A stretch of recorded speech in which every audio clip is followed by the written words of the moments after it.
Hey guys, Zack here, and welcome back to another action figure review, and today we'll be taking a look at the Jurassic World Fallen Kingdom Action Attack Carnotaurus. Now, Carnotaurus is an animal that I've been wanting in the Jurassic World franchise for the longest time. Besides the T-Rex, well, alright, in regards to Jurassic Park, the T-Rex will always be my favorite, but the Carnotaurus is definitely an animal that I've been wanting to see in the franchise for a while, because outside of Jurassic Park, Carnotaurus is actually my favorite dinosaur. I'd even go as far as to say that Carnotaurus is my favorite animal, period. So, yeah, and the fact that we're finally getting it in, the Jurassic Park franchise, it's great. It's honestly really cool. Unfortunately, it's not really like the camouflaging Carnotaurus from Michael Crichton's second novel, but, Carno's a Carno, so I can't really complain. The only problem is that the way they use this thing in the movie, they basically use this as, a tool to make the T-Rex look better.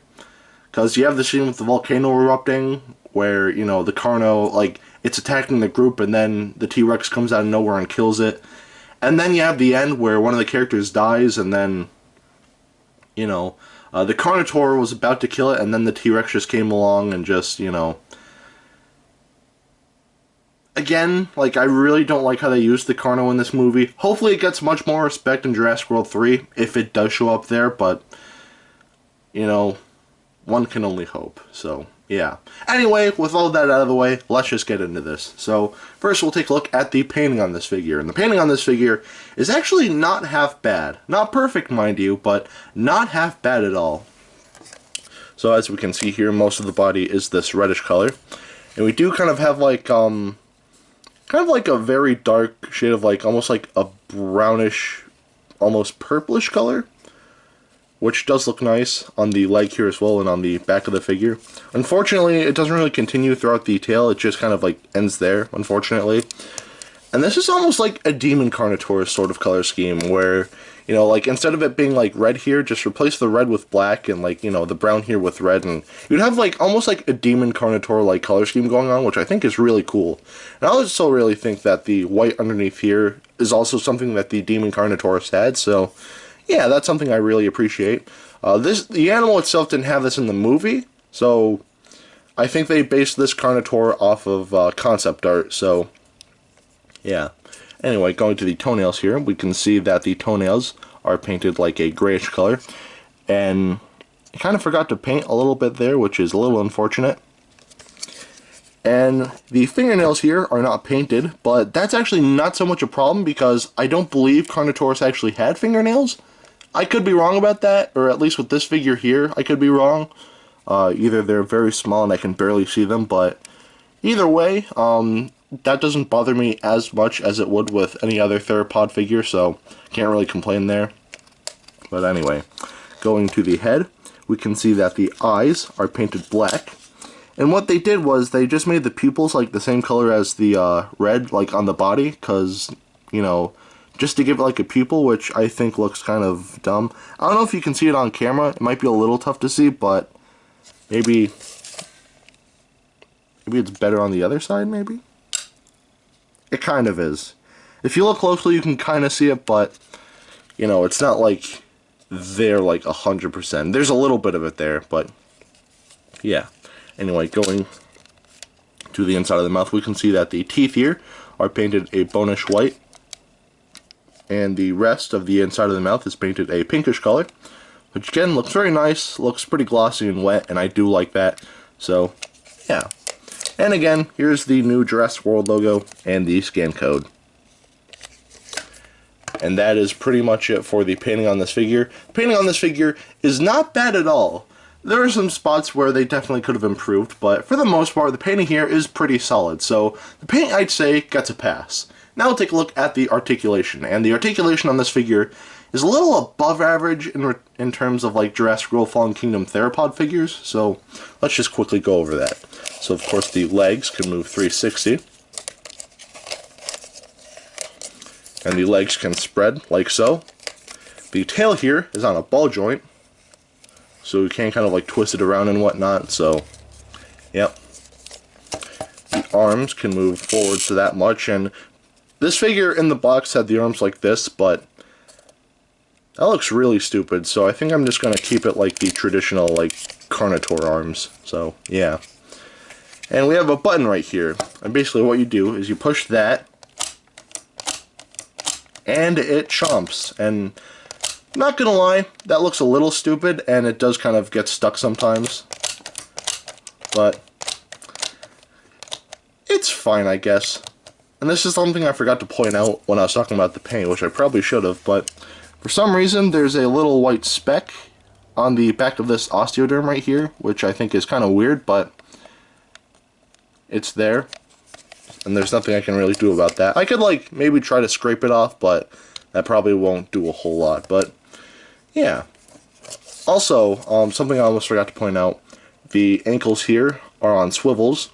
And that's not for any extra posability. That's just to make sure that this thing kind of, like, fits in the box. So if you do get this figure in the box, then it's probably going to end up looking like that. So, yeah. And that's pretty much it for the articulation on this figure. And honestly, the articulation on this figure, it's above average for a theropod figure. Again, I just wish the button here didn't really get stuck.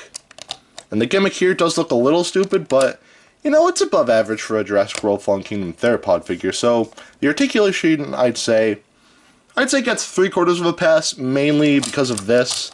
If they just kind of, like, fixed this a little more, so, like, it wouldn't get stuck, I feel like it would definitely be a pass, but yeah. Anyway, now take a look at the sculpt. And the sculpting on this figure, it looks good, but it's not necessarily accurate to Jurassic World Fallen Kingdom. One thing I will say, I think the legs look a little weird. Not just like how, like, you know, they're positioned, but like they just look a little too thick to me, which makes sense, but I feel like if it was something like this, I feel like, you know, it would look much better, but instead they're kind of like this. And, you know, other than the legs, like, this thing still stands up pretty fine, so this isn't necessarily a problem in terms of balancing.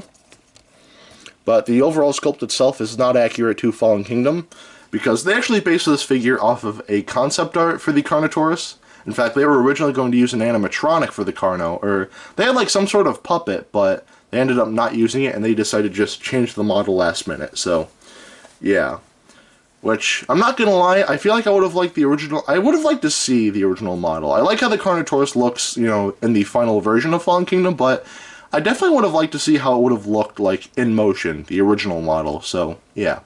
Anyway, the sculpt, not accurate, though it is based off of a concept art design, so in terms of that, I'd say it looks pretty close, not one-to-one, but it looks pretty close to the concept art, but not so much to the movie, which is not a problem whatsoever, so yeah. Anyway, the sculpt, for the most part, is good, so again, I'd say it gets a pass. I know I said that the legs look a little weird, but it's not really a deal breaker for me, so the the sculpting on this figure gets a pass. Now I'll take a look at the detailing, and the detailing on this figure, again, looks great. So taking a look at the head here, we can see that the detailing on the head looks great. All of the tiny little scales and bumps and whatnot look great. And even on the inside of the mouth, the detailing here is pretty solid. The neck here is detailed very nicely as well. We do have some creases and wrinkles at the bottom of the neck here, and we do have some osteoderms on the neck here, which again are detailed very nicely. Everything here is very well defined, and this nice detailing continues all the way throughout the body, and that looks great. Going to the side of the body, we have more wrinkles and creases, and even some little cracks in there, which actually does look great. Very nicely defined once again, and some really nice detailing for the arms as well. Going to the legs here, we can see more of the scaling, which is nicely defined, and we do have a very nice bit of musculature for the legs as well. And the feet are detailed very nicely as well, though unfortunately on this leg we do have a bit of a seam right here. Going to the tail here, we can see some more creasing and some more scaling. And again, the osteoderms are very nicely defined. And yeah, that's pretty much it for the detailing on this figure. The detailing on this figure is really good, so the detailing definitely gets a pass. So, at the end of the day, should you get this? That's kind of tricky for me. It's not a bad figure by any means. In fact, it's probably one of my favorite figures from the Fallen Kingdom toy line. It does have some problems, truth be told, but it's not the worst thing ever. So, if you do want this, I'd say go for it. But if not, then, you know, it definitely won't be the end of the world if you skipped out on this. This figure isn't necessarily available in stores anymore, unfortunately. This figure is, you could get this online, but I think it's a little more than what it cost before, because if you were to buy this in stores, then this figure would have costed you like 20 bucks, which is not bad whatsoever, but online, if you were to buy it on eBay or Amazon or anything like that, then I'm sure the prices have definitely gone up. So, if you can get this for $20 or less, then I'd say definitely go for it, but, if not, and you really want this thing, then I'd say go for it. So, yeah. And if you want to know how big this figure is, here it is next to Dr. Billy Grant, and as you can see, this Carnotaurus is way too big. In fact, actually, let's take Dr. Billy Grant out of the way really quick. This isn't really the Thrash and Throw T-Rex, this is the Extreme Chomping T-Rex, but I'm going to let you figure out what's wrong with this. Obviously, the Carnotaurus is just way too big. I feel like the Carnotaurus would have worked much better in the Roarvor's line. In fact, I would have preferred that, but yeah.